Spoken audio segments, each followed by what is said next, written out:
Yo!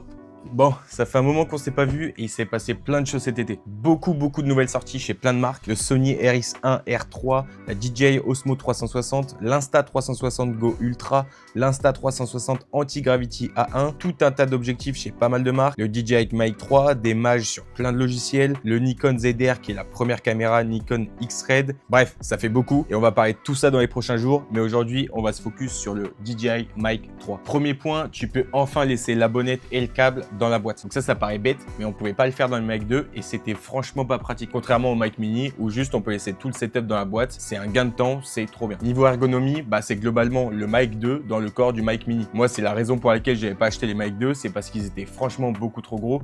Quand on le met là sur le t-shirt, le Mic 2, c'est pas possible, c'est un micro de podcast qui est accroché à un t-shirt. Le truc, ça fait tout tomber, c'est impossible, quoi. Donc là, le fait que en gros le Mic 2 ait le même format que le Mic Mini, c'est juste trop bien, quoi. Côté technique, il y a des améliorations par rapport au Mic 2, mais c'est pas non plus extraordinaire. Après, c'est juste que DJI pouvait pas sortir des nouveaux micros juste en changeant la taille. Il fallait forcément qu'il y ait des petites améliorations.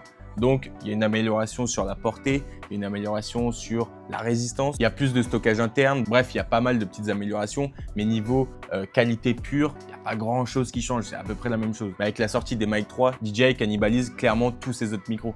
Quand tu vois le Mic 3 qui a les capacités du Mic 2 en mieux avec le corps du Mic Mini, évidemment que tu prends le Mic 3. À côté du Mic 3, le Mini et le Mic 2, franchement, ils sont presque obsolètes, quoi. Alors, juste une chose par contre, c'est que les Mic 3 ne sont pas du tout compatibles avec le matos des Mic 2 ou des Mic Mini. Tout est très indépendant. Donc, si tu prends les Mic 3, il faut te rééquiper en matos que pour le Mic 3, quoi. Mais sinon, à part le fait qu'il va falloir que tu lâches un petit billet, ils sont vraiment exceptionnels. Et pour moi, il n'y a pas photo. C'est vraiment les meilleurs micros sur le marché en ce moment.